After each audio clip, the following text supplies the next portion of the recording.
Discourse analysis. What speakers do in conversation.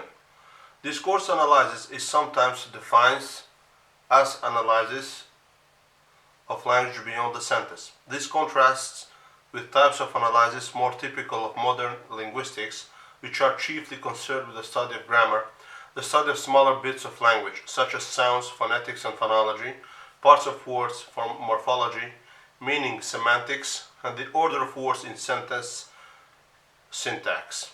Discourse analysts study larger chunks of language as they flow together. Some discourse analysts consider the larger discourse context in order to understand how it affects the meaning of the sentence.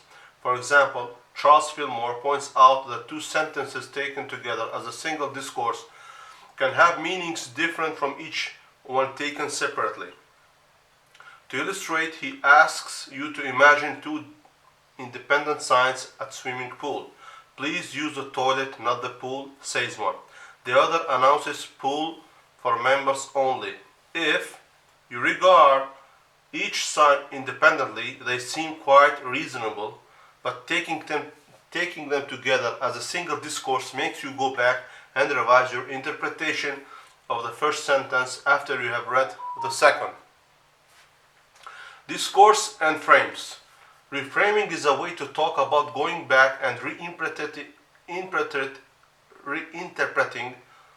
the meaning of the first sentence. Frame analysis is a type of discourse analysis that asks what activity are speakers engaged in when they say this. What do they think they are doing by talking in this way at this time? Consider how hard it is to make sense of what you are hearing of reading if you don't know who's talking or what the general topic is. When you read a newspaper, you need to know whether you are reading a news story, an editorial, or an advertisement in order to properly interpret the text you are reading. Years ago, when Orson Welles' radio play The War of the Worlds was broadcast, some listeners who tuned in late panicked, thinking they were hearing the actual end of the world. They mistook the frame for news instead of drama. Turn taking. Conversation is an enterprise in which one person speaks and another listens. Discourse analysts who study conversation know that the speakers have systems for determining when one person's turn is over and the next person's turn begins. This exchange of turns or floors is signaled by such linguistic means as intonation, pausing, and phrasing. Some people await a clear pause before beginning to speak, but others assume that winding down is an invitation to someone else to take the floor. When speakers have different assumptions about how turn exchanges are signaled, they may inadvertently interrupt or feel interrupted. On the other hand, speakers also frequently take the floor even they know the other speakers has not invited them to do so. Listenership too may be signaled in different ways. Some people expect frequent nodding as well as listener feedback such as and yeah. Less of this than you expect can create the impression that someone is not listening. More than you expect can you give the impression that you are being rushed along.